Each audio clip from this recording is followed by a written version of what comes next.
Otra incidencia. Avenida Galicia.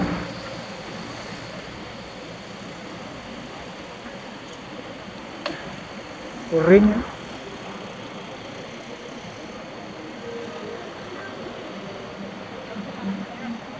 Martes 17 de julio de 2018.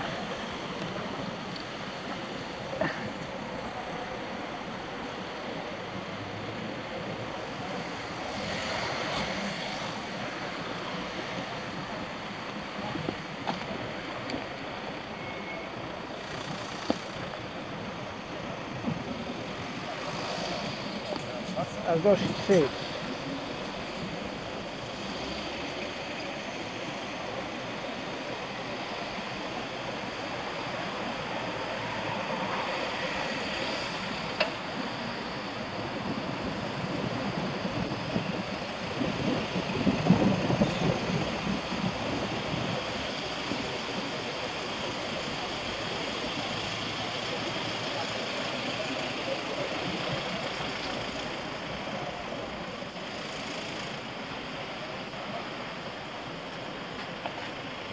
Atropellarían a alguien.